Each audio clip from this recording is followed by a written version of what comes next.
അമേരിക്കയുടെ കരുത്തരായ യുദ്ധവിമാനങ്ങളിൽ ഒന്നായിരുന്നു F-35 യുദ്ധവിമാനം. പശ്ചിമേഷ്യൻ സംഘർഷത്തിൽ ഇറാൻ ലക്ഷ്യം വെച്ച് തകർത്തതും F-35 യുദ്ധവിമാനങ്ങളാണ്. ഇത് US-ന്റെ വലിയ രീതിയിൽ അവർക്കൊരു തിരിച്ചടിയാണ് ഇപ്പോൾ ഇതിലൂടെ ലഭിച്ചത്.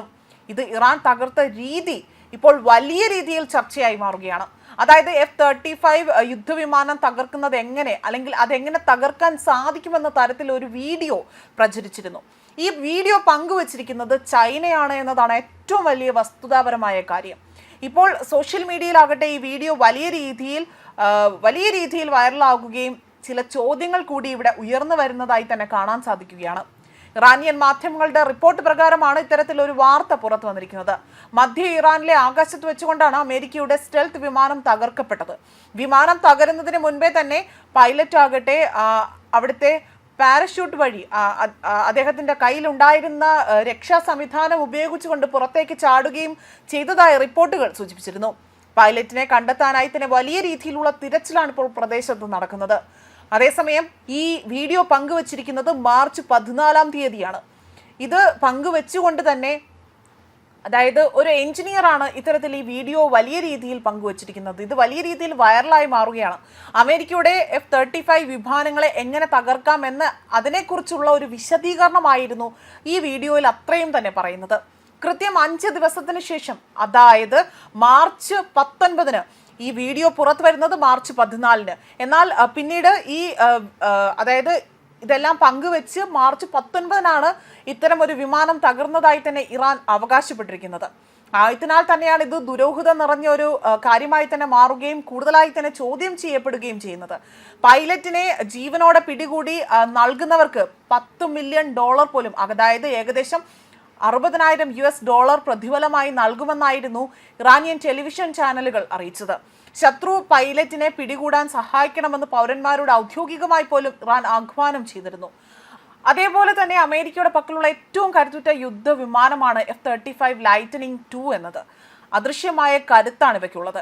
റഡാറുകളിൽ പെടാതെ പോലും പറക്കാനുള്ള ഒരു സ്റ്റെൽത്ത് സാങ്കേതിക വിദ്യയാണ് ഇതിൽ ഏറ്റവും കൂടുതലായി തന്നെ ഒരു പ്രത്യേകതയായി എടുത്തു പറയേണ്ടത്. മാത്രമല്ല ഇതിൻ്റെ വിലയാണ് ഏറ്റവും കൂടുതൽ ആകാംക്ഷയോടെ, അല്ലെങ്കിൽ അതിലൊരു പ്രത്യേകതയായി പറയേണ്ടത്. ലോകത്തിലെ ഏറ്റവും ചിലവേറിയ പ്രതിരോധ പദ്ധതികളിൽ ഒന്ന് തന്നെയാണിത്. ഓരോ വിമാനത്തിനും അവിടെ കോടിക്കണക്കിന് ഡോളറാണ് വിലയായി വരുന്നത്. മാത്രമല്ല സാങ്കേതികതയിലാണെങ്കിൽ അതിലും മികച്ചതാണ്. യുദ്ധങ്ങളിലെ ശത്രുക്കളുടെ നീക്കം കൃത്യമായി മനസ്സിലാക്കാൻ സഹായിക്കുന്ന അത്യാധുനിക സെൻസറുകളും കമ്പ്യൂട്ടർ സംവിധാനങ്ങളും ഇതിലുണ്ട്. ഇറാന്റെ അവകാശവാദങ്ങൾ വലിയ വാർത്തയായിട്ടുണ്ടെങ്കിൽ പോലും അമേരിക്കയുടെ ഈ ഒരു സ്ഥിരീകരണം, അല്ലെങ്കിൽ ഇത്തരത്തിൽ ഈ ഒരു വിമാനം തകർന്ന് തരിപ്പണമായി എന്നൊരു സ്ഥിരീകരണം ഇതുവരെയും പുറത്തു വന്നിട്ടില്ല എന്നാണ് അവർ തന്നെ സ്വയം അവകാശപ്പെടുന്നത്.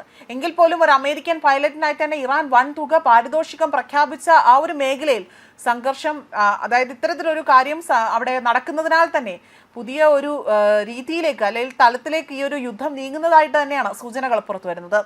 അതേസമയം ഫെബ്രുവരി 28-ന് അമേരിക്കയും ഇസ്രയേലും ഇറാനെതിരെ സൈനിക നടപടികൾ ആരംഭിക്കുകയും ടെഹ്റാൻ ഉൾപ്പെടെയുള്ള പ്രധാന നഗരങ്ങൾ ആക്രമിക്കപ്പെടുകയും ചെയ്തു.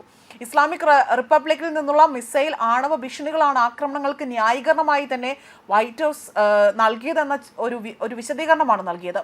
ആക്രമണത്തിൽ ഇറാന്റെ പരമോന്നത നേതാവ് ആയത്തുള്ള അലി ഖൊമേനിയും മറ്റ് നിരവധി മുതിർന്ന ഉദ്യോഗസ്ഥരും കൊല്ലപ്പെട്ടതായി വിവരങ്ങൾ പുറത്തു വന്നിരുന്നു. ഇതിന് മറുപടി എന്നോണമാണ് ഇറാന്റെ ഇസ്ലാമിക് റവല്യൂഷണറി ഗാർഡ് കോർപ്സ് ആകട്ടെ ഇസ്രായേലിന് നേരെ വലിയ രീതിയിലുള്ള പ്രതികാര നടപടിയായി തന്നെ ബാലിസ്റ്റിക് മിസൈലുകളും ക്രൂയിസ് മിസൈലുകൾ, ഡ്രോണുകൾ എന്നിവ ഉപയോഗിച്ചുകൊണ്ട് അറബ് രാജ്യങ്ങൾക്ക് മേൽ, പ്രത്യേകിച്ച് Bahrain, Jordan, Iraq, Qatar, Kuwait, UAE, Oman, Saudi Arabia, Syria തുടങ്ങിയവങ്ങൾ, അതായത് അവിടെയുള്ള US കേന്ദ്രങ്ങൾ ലക്ഷ്യമിട്ടുകൊണ്ട് തന്നെ ആക്രമണം അഴിച്ചുവിട്ടത്. ഈ സംഘർഷം മേഖലയിലെ ഊർജ്ജാടിസ്ഥാന സൗകര്യങ്ങളെയും സമുദ്ര ഷിപ്പിങ്ങിനെയും ഗുരുതരമായ രീതിയിലാണ് ബാധിച്ചിരിക്കുന്നത്, അല്ലെങ്കിൽ ആ ഒരു ഭീഷണിയിലാഴുന്നത് അങ്ങനെയാണ്. ഹോർമുസ് കടലിടുക്കിലെ സുരക്ഷാ സംഘർഷങ്ങൾ കാരണം ആഗോള എണ്ണവില ഗണ്യമായി പോലും ഉയർന്നിരുന്നു. ഹോർമുസ് കടലിടുക്ക് ഇറാൻ പൂർണ്ണമായും അവിടെ നിയന്ത്രിക്കുകയും ആവശ്യമെന്ന് കരുതുന്ന കപ്പലുകൾക്ക് മാത്രമേ കടന്നു പോകാൻ അനുവാദമുള്ളൂ എന്ന് പോലും വ്യക്തമാക്കുകയും ചെയ്തതാണ്. ന്യൂസ് ഡെസ്ക് കർമ്മ ന്യൂസ്.